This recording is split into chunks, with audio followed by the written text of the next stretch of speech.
Hey everyone, today's Real Vision Daily Briefing is sponsored by Crane Shares. Learn more about their KRBN ETF at craneshares.com/KRBN. Hi, I'm Raoul Pal, co-founder and CEO of Real Vision. As you know, things out there are not okay. Things are really screwed up, in fact. Banks are collapsing around us. The AI nuclear bomb has turned up. We need to figure out what the hell that means for us, for our businesses, for humanity. We've also got a looming real estate catastrophe in commercial real estate. It's chaos out there. And frankly, it's probably not going to get better anytime soon. But one thing I'm passionate about, and we're passionate about in Real Vision, is in times like this, one thing you need is the tools to learn how to kind of unfuck yourself. And I think it's a really important process. You see, in the past, we've had something called the Festival of Learning, which was an amazing event, a live event where you get to learn and ask questions and be part of a learning community. And we're going to relaunch that on March the 30th and 31st. It'll give you a bit of a break from the daily chaos. Normally this costs, I don't know, $399, but it's too important right now. It's really important to me personally that you get the tools that you need to navigate these times and to kind of unfuck your future. We're going to offer this completely free. No credit card, no nothing. Pop in your email, so realvision.com, Festival of Learning, and just register. Come along, join us. They'll be available afterwards as well, but you need to sign up to get it so you can really immerse. But you can also ask people specific questions. It's really there to help you. It's free and it literally could change your life.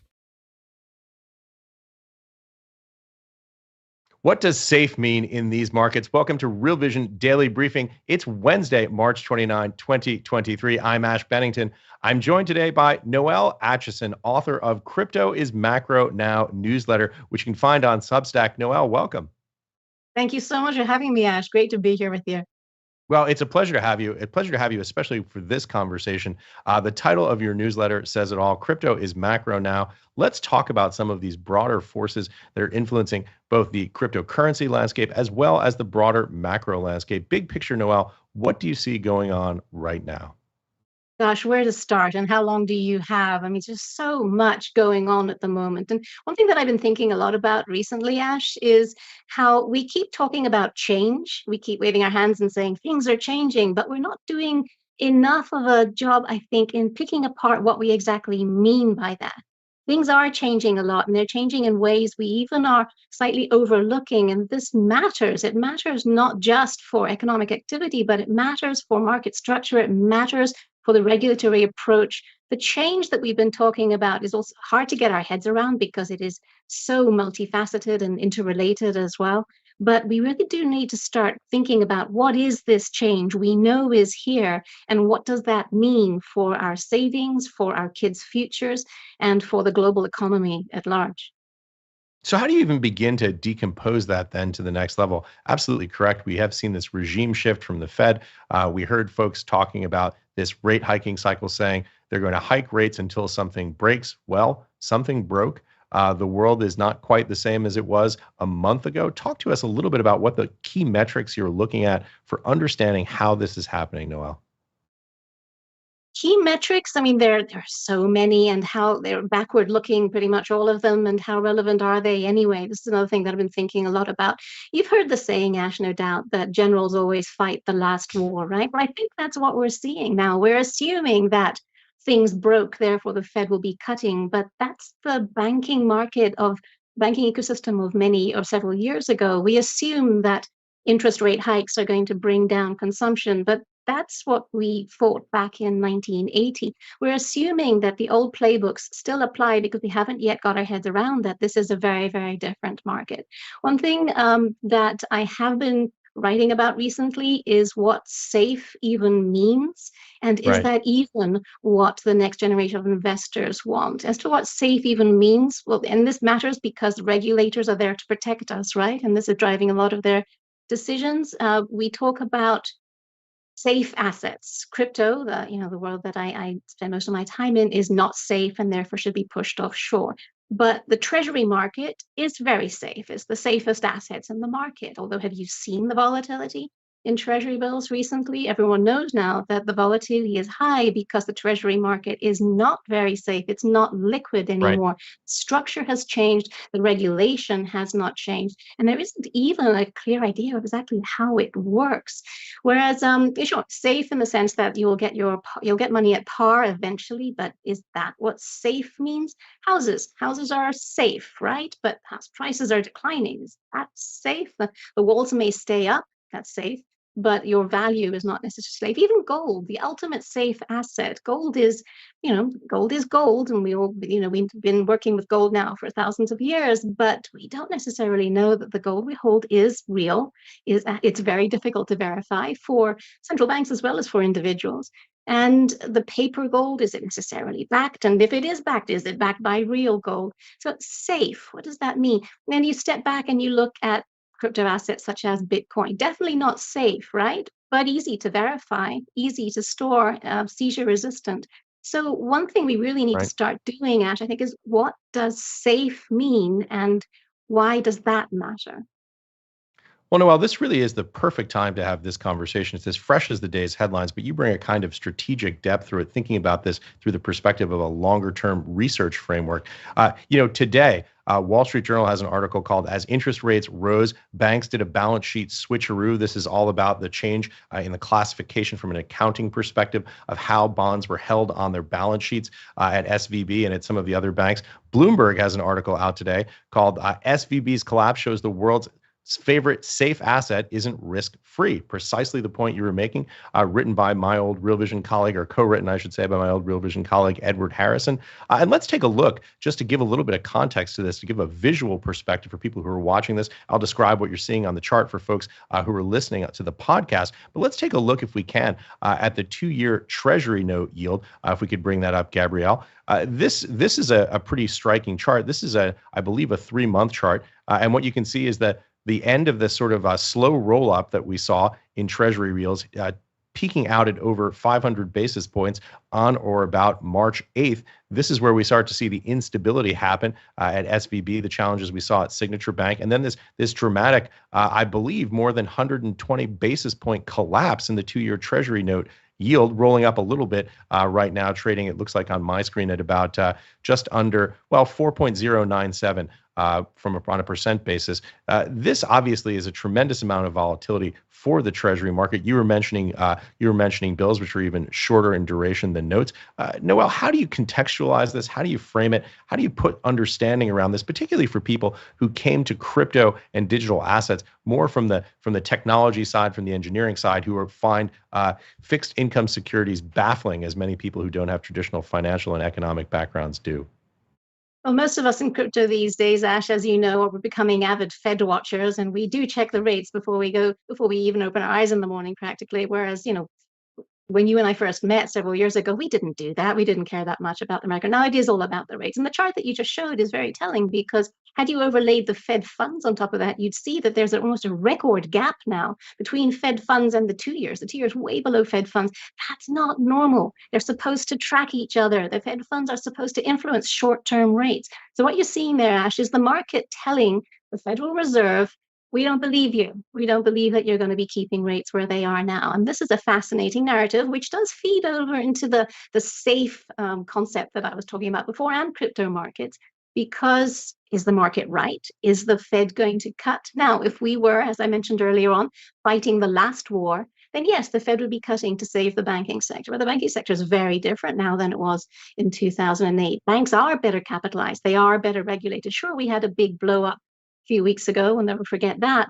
But the regulators are all over this now. We're getting the regulators even telling us implicitly that, don't worry, we'll protect deposits when we need to. Now, this is very worrying, because this is going to probably support the inflationary trends that we're seeing for some time longer. So is the market right, or is the Fed right? I'm more inclined to think the market's wrong, and the Fed may be wrong as well, but probably not as wrong as the market is right now. That matters for risk asset prices, and especially the sensitive assets. The most sensitive risk asset would be Bitcoin. Yes, and of course, the Fed has the opportunity to throw the spanner into the works if they so choose. It's almost like the spirits of Arthur Burns and Paul Volcker are struggling to get the policy clarity here on what's going to happen next. I was on with Noelle Rubini here on Real Vision on the macro side. By the way, if you're not subscribed to Real Vision, go and check that interview out. I think we have a free trial on now. I'm not certain. But listen, Noelle said that this is no longer a dilemma between managing inflation and employment. It's now a trilemma between managing inflation, employment, and also the third prong of that, which is liquidity and financial stability with regard to the banking system. It's a very challenging time. Very challenging time. And it's not just the liquidity and probity of the banking system that they need to worry about. The actual markets itself. We saw a couple of weeks ago, Treasury market pretty much seize up. We saw this again in October last year. We saw this again in 2020. Treasury markets are not supposed to do that, Ash. Treasury markets are the markets that we have to count on liquidity in the Treasury markets for it to be the world's safe collateral. And we're seeing that we can't do that so much anymore because of market structural forces that the regulators have not yet got their heads around. And as another example, I was stunned to read a headline today that said the financial regulators have realized that they need to do a bit of digging to figure out what's going on in the CDS market. They just realized now they don't know what's going on there. I posit that they don't really know what's going on in the Treasury market either. And this is Right. key for global stability, which comes back to the safe dialogue. Yeah, and it's very interesting because these are allegedly the deepest and most liquid capital markets in the world. And so when there are these challenges here, they have these kind of sort of processional effects that radiate out throughout markets. By the way, if you're just tuning in to Real Vision Daily Briefing right now and you're wondering, hey, why are they talking about crypto on Real Vision Daily Briefing? I mean, this is an interesting point. This is the point that we talked about at the top of the show, where crypto and macro have sort of begun to blur together as people search for safe assets. Precisely the challenges that you've mentioned here, that the journal has mentioned, that Bloomberg has mentioned. This is on the tip of everyone's mind, and you were ahead of the curve thinking about this from the perspective of research. It's so fascinating, Ash. I mean, crypto has been my main focus for many years now. I started covering the crypto industry back in 2014 for CoinDesk in 2016, Genesis Trading as head of market insights there in 2021. And I left there at the in September last year to focus on the bigger picture research that I am most excited about, which is how macro is affecting crypto. We've been talking about that. You've been covering that so well on your show, but also more importantly, how crypto will be influencing the macro landscape. This is something, Right. the dialogue that I think has been very overlooked. We're starting to see evidence of that now through market structure conversations, but there's also the whole energy policy, there's the currency issues, and there's the trade questions as well, not to mention reserves, et cetera, et cetera. It is one of the most fascinating conversations at the moment. Comes back also to what I mentioned, I think, at the top, which is how this change that we know is here. It really is time to start getting to grips with what that actually means and how that should be influencing regulatory shifts as well. Yeah, I should say, as you mentioned earlier, we met years ago when we were both at CoinDesk. I believe you were director of research at the time. I was running the markets coverage at that point. We met over Slack. You were in Europe. I was here in the United States. But it's great to get to do this conversation with you now on Real Vision to talk about and contextualize all these points. Talking of which, I wanted to bring up a couple of charts from your latest newsletter, or the last two newsletters, I should say. The first is DXY. This is a dollar index talking about the safety of assets. If we can bring that up on the screen right now and take a look at that. And there we go. And you can see that decline. It looks like it's a little small on my screen, but I think that's DXY with rates. I can't really see it too well. My eyes aren't that great. But talk a little bit about what we're seeing there, Noelle, in terms of the decline in price of DXY relative to interest rates. I pulled this up because it struck me interesting that the dollar is supposed to follow interest rates. Well, I'll step back a bit. I started poking into the dollar. Why is the dollar going down with so much uncertainty in the world? And we're not just talking about banking fragility. We're talking about so much global turmoil. There's unrest, there's elections, there's trade shifts. So there's a lot going on in the world, and you would think that the dollar would be the safe haven. But it's not. It has been declining recently. And this could be explained partially by the decline in the 2-year, for instance, and you do see some overlap there. But again, not always. And the point that I'm trying to make with this is to show that the dollar, safe asset, doesn't necessarily move as it would be expected to these days because there are so many other factors in play as well with the dollar. Unlike other safe assets, it is a currency. It is driven by relative interest rates, and it's also driven by some internal political issues as well. So much going on with the dollar.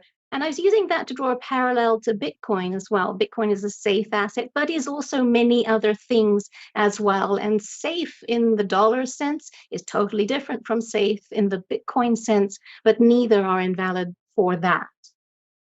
So I want to talk about directly Bitcoin because there's some interesting data coming out.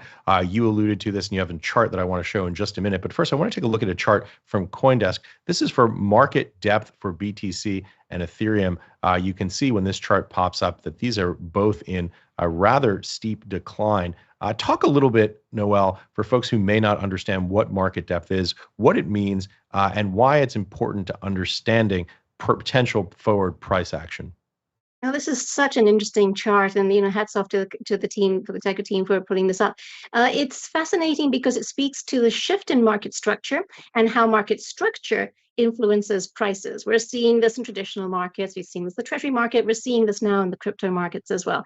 Everyone knows, Ash, that let's use Bitcoin. Bitcoin is volatile. Everyone knows that it's volatile, but in January, it reached its lowest volatility on record. And this coincides with a drop in market depth being how much you could put into the market without moving the price, how large an order you could put in without moving the price.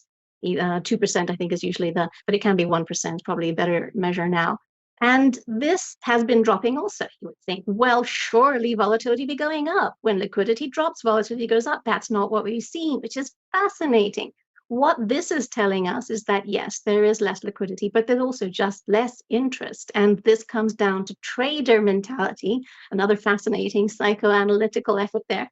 Trader mentality, as in when you have uncertainty in an already volatile market, it's kind of crazy to just pile on even more. When there's that much uncertainty, we found that traders would just step back from what is, ostensibly one of the most volatile markets out there. Now traders are coming back in, and volatility is picking up.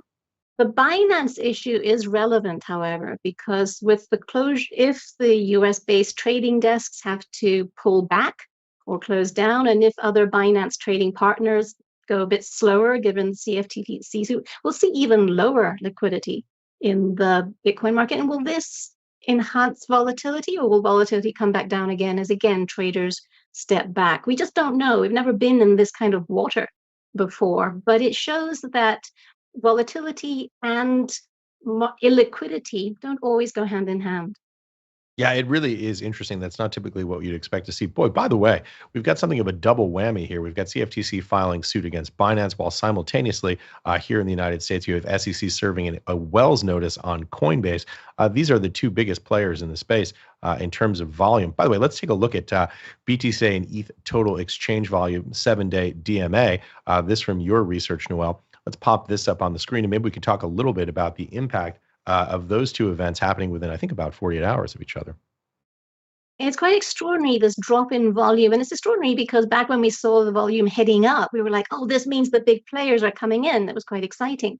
Only now we're wondering, was that volume real? In the CFTC suit against Binance, it does allege that Binance's volume was not always clean.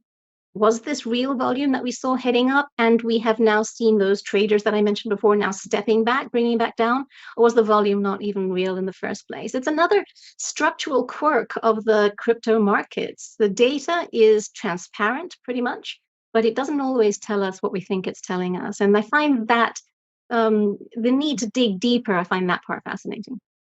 Yeah, talking of crypto markets, I wanted to take a look at a clip. This, of course, is our own Samuel Burke interviewing Lawrence Lepard on realvision. And the title is Our Top Performer Returns. This is from the Essential Tier from yesterday, March 28th, talking about Bitcoin. Let's take a look at the clip. And there are only a small group of us now who believe that this is money. But I believe that the trend is that more and more people over time are going to come to see what we see, that this represents a really digitally perfect form of money.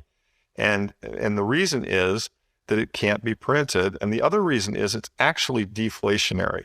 I mean, even in the gold instance, the gold grows up every year, by the 1.7% that we mine. And so in 40 or 50 years, there'll be twice as much gold in the world. In 40 or 50 years, there'll still only be 21 million Bitcoin. And so As more and more people come to see that and understand that, I believe the prices kind of continue to go up forever. And I can see $100,000 Bitcoin, $1 million Bitcoin, $10 million Bitcoin, within my kid's lifetime, because there's a limited supply. And we live in a deflationary world, and we need a deflationary currency to fit with that. And, Keynes was wrong. All gold people know that. Keynes was completely wrong. Printing money does not create wealth. It just redistributes wealth. And so the point I'm trying to make is that, I think gold is analog sound money. I think Bitcoin is digital sound money. Lawrence Lepard, a deflationary asset for a deflationary world. Noelle, thoughts? I thought it was such a fascinating clip. Lawrence touched on 2 points that I care a lot about, that I'll get excited about. And one is the comparison with gold. I mean, it's fairly easy to compare Bitcoin with gold and all of the typical measures. But one that many people tend to overlook is the supply cap. They say that gold has a supply cap, Bitcoin has a supply cap. They're both hard assets. And it's actually not true, Ash. And this highlights a very unique characteristic of Bitcoin. Gold's supply cap depends on its price. Were gold to go up to $20,000, $50,000, suddenly we'd be mining gold in asteroids, digging it out of the seabed. There'd be new extraction methods that would suddenly become viable. So really, gold doesn't have a supply cap because it is influenced by its price. That makes Bitcoin pretty much unique. No matter what the price of Bitcoin will be, it still has the same supply cap. And that is verifiable in real time and programmatic and cannot be changed. That is fascinating. And again, nothing I say is investment advice, obviously, and this is not a recommendation to buy Bitcoin, but it's a fascinating aspect of this asset, which highlights how hard it is for regulators to get their heads around it. And the other thing that Lawrence said, which I get excited about, is Bitcoin is money. Now, I'm not going to say I agree with him. I'm going to say that who decides what money is? Many of the economists that I talk to will tell us this isn't money because of these 4 reasons. It doesn't satisfy these criteria. And my reaction is always, who sets these criteria and why do we have to abide them? Is there an official definition decided by who? In my opinion, money is what we want it to be. If you and I want to exchange bags of sugar, we could be able to do so. Is it money? Maybe. We want to use it as such. Why can't we? And this is one of the highlights. This highlights what crypto has introduced in the world, which is, part of its role on the macro stage. And that is choice, greater choice than we have ever had when it comes to the kind of money that we can use for transactions. Yeah, it really is a truly fascinating question, this idea of what is money. I've inclined to dodge that question by saying it's kind of a question like asking, what is a weed, right? It's a plant that you don't like. What is art? It's a picture that you find aesthetically satisfying. I think for me, I dodge that question by saying it's not legal tender in the sense that if you live in the U.S., that's defined by the IRS. You can't remit your federal income taxes in Bitcoin. But who's to say what really is money? And if you want to use it as a medium of exchange or a store of value, that really is a very kind of vague. It's more of in the domain of philosophy than economics or finance.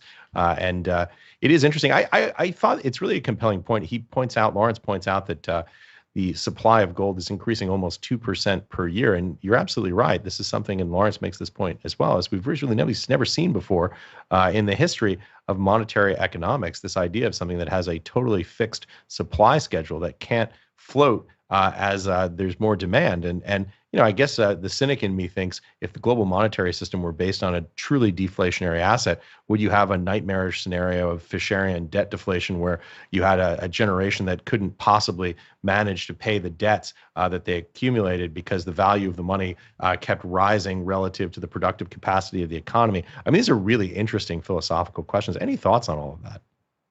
So many where to start. The philosophical side of it is the most fascinating, and it's not just the questions that this new tool is giving us the excuse to ask. It's the redefining things that we have taken for granted. I used to work in traditional finance, and I thought I understood money, but I realize now that it wasn't until I learned about Bitcoin that I understood money. Before then, I conflated money with numbers and I moved it around, and that was money because I was told it was so. Now, myself and millions of others around the world are asking these questions that we've never really had an excuse to ask before. What is money? What is currency? What are payments? What is safe? The list can go on about the different philosophical views there. And when it comes to Bitcoin and its role as money. Now, we've never had something before that can be money as well as a new technology that can actually serve a function in contracts and can make other things happen. Bitcoin has smart contract functionality, much more limited than on Ethereum. Is Ether money? You can buy things with it. You buy your NFTs with it. It has a quotable price. It is a unit of account in many. So it does check many of the definitions, but it is also a technology that unlocks other actions via smart contracts. This melding of concepts that we believe we understand is really showing us that we don't understand them. Yeah, there's so many interesting philosophical and existential questions about this. Before we get too deep asking how many angels can dance on the head of a pin, I wanted to jump to a question from Colin Iveson, who takes us back to the pragmatic. This one comes to us from YouTube. This is the question, quote, so is the bond market too optimistic in its view for rate cuts? By the way, I should say NASDAQ closing up on the day almost 1.8%, S&P closing up on the day over 4,000 now at looks like just about 1.4%. So this is a really pragmatic question. Are we being too optimistic in terms of markets pricing in expectations of a Fed rate cut? My personal view is yes, the market is being too optimistic. I don't think we're going to see the cuts the market is pricing in, for the simple reason that I would be surprised if we had further bank blowups at this stage. Things are fragile. I think we're more likely to see blowups perhaps in some hedge funds or God forbid, even pension funds, or even some more an uptick in the number of defaults. But the banks are being very closely watched, as I mentioned earlier. And we do have the regulators pretty much saying, don't worry, you're good. We'll take care of you. So I think we don't have that trigger that he's going to have to cut to save the financial system. I do think we have stickier inflation than the market is pricing in. The sticky inflation index has ticked up quite notably from between February and January. You've got the PCE coming out on Friday. That could give us a negative surprise. I really hope it doesn't, but it could. But either way, the New York Fed published a blog post earlier this month pointing out that their version of sticky inflation is being revised upwards and is showing a surprising resilience. And this is the New York Fed admitting that this is showing surprising resilience. So inflation is not going away. The Fed has to bring it down. It simply has to. Not doing so would be disastrous in terms of economic evolution, not just for the US, but for the entire world that depends on the US as a trading partner. And I do think we won't get very many increases from here, though, simply because liquidity is dried up. The banks are not lending. That is going to dent consumption. We are going to see unemployment tick up. So inflation is past its peak for sure. I do believe it's going to gradually head down, but much slower than the Fed would be comfortable with. And the sticky side of inflation is going to prove problematic. So I'm pretty optimistic in terms of some risk assets, not most. I do think earnings are going to be significantly downgraded, and the stock market prices are not reflecting that at the moment. So talking about the stickiness of upward price pressure, that certainly sounds like you are more in the inflationista camp than the deflationista camp, which seems to have been having a war on the chat shows over these last several months. I am, yes. Inflation, I believe, is much more structural than we are recognizing. Again, this comes down to things have changed. Let's get down to the nitty-gritty. Our demographics have changed. Our consumption habits have changed. We have an entirely new regime of infrastructure spending now. We all need to get to net zero. That's going to be very expensive. There are so many other forces going on in the world at the moment that hint that inflation is not coming down to 2%.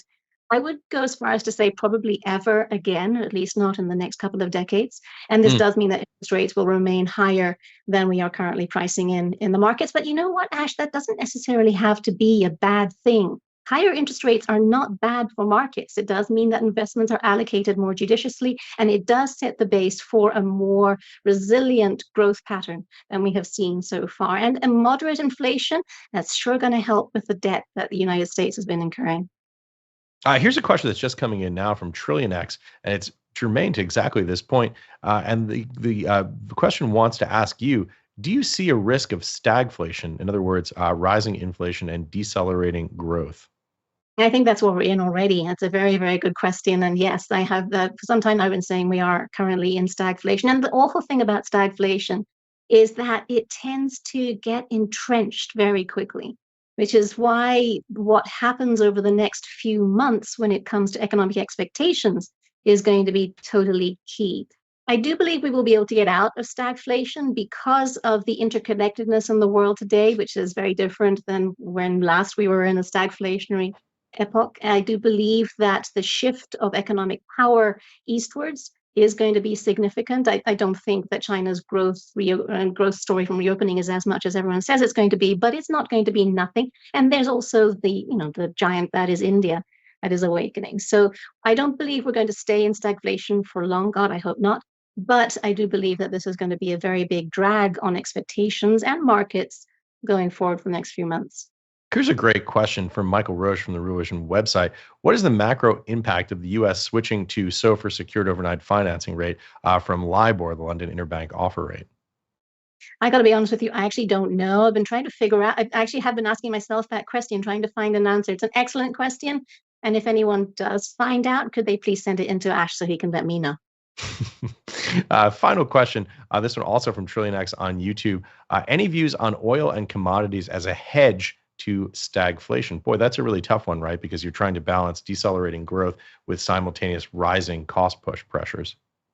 And it comes down to time frame as well, doesn't it? Oil as a hedge with stagflation depends how long you think the stagflation is going to last, depends what your long-term expectations for the oil price is going to be. And that comes down to energy policy. We know that oil fields, we're told that they are drying up and that the overall supply is going to be coming down. I personally think that there's a lot more of exploration to do. We're seeing new refineries coming online all the time. The deal that China has just signed with Saudi Arabia is a key example of how oil supply is not necessarily going to be going away anytime soon. But the oil price as a hedge, when it is so political, especially at the moment, that would be risky. Yeah. And it may not always be dollar denominated, which is another interesting conceptual thought for this market. Noelle, brilliant conversation. Such a pleasure having you here with us. Final thoughts, key takeaways that you'd like to leave our audience with. Question everything. We know that the change is here, and we do need to start figuring out what that actually means. And what we are told by the centralized authorities of what is safe and what isn't safe is something that we should, dive deeper into. But at the same time, we also need to look at markets on the global scale. The United States is the United States, the world's largest financial market, and will be a trendsetter for the global landscape going forward. But less and less so, to be honest, and we do need to take into account what is happening in other jurisdictions.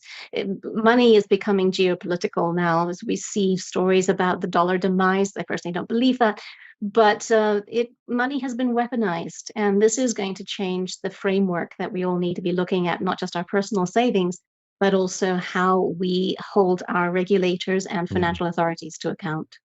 Big questions indeed, Noelle. I hope you'll come back and join us again so we can continue that conversation. I would absolutely love that. This has been so much fun, Ash. Thank you. And thanks everyone for the questions. They've been amazing. Thanks for joining us, Noelle. And thank you so much for watching the Real Vision Daily Briefing. We'll be back on Friday. We're taking the day off tomorrow because Real Vision's Festival of Learning is returning for 2 days this week, starting tomorrow. There's so much going on, and we could all do with a temporary break from the chaos. And that's exactly what we're going to do tomorrow and Friday. That's March 30 and March 31. There's so much happening. So go to realvision.com/festival 2023. That's realvision.com/festival 2023 and sign up for free. This year it's free. We will leave you with this word from Raoul. Thanks, everybody. Have a great afternoon. Hi, I'm Raoul Pal, co-founder and CEO of Real Vision. As you know, things out there are not okay. Things are really screwed up, in fact. Banks are collapsing around us. The AI nuclear bomb has turned up. We need to figure out what the hell that means for us, for our businesses, for humanity. We've also got a looming real estate catastrophe in commercial real estate. It's chaos out there. And frankly, it's probably not going to get better anytime soon. But one thing I'm passionate about, and we're passionate about in Real Vision, is in times like this, one thing you need is the tools to learn how to kind of unfuck yourself. And I think it's a really important process. You see, in the past, we've had something called the Festival of Learning, which was an amazing event, a live event where you get to learn and ask questions and be part of a learning community. And we're going to relaunch that on March the 30th and 31st. It'll give you a bit of a break from the daily chaos. Normally this costs, $399, but it's too important right now. It's really important to me personally that you get the tools that you need to navigate these times and to kind of unfuck your future. We're going to offer this completely free. No credit card, no nothing. Pop in your email, so realvision.com Festival of Learning, and just register. Come along, join us. They'll be available afterwards as well, but you need to sign up to get it so you can really immerse. But you can also ask people specific questions. It's really there to help you. It's free and it literally could change your life. Hey everyone, today's Real Vision Daily Briefing is sponsored by CraneShares. Learn more about their KRBN ETF at craneshares.com/KRBN.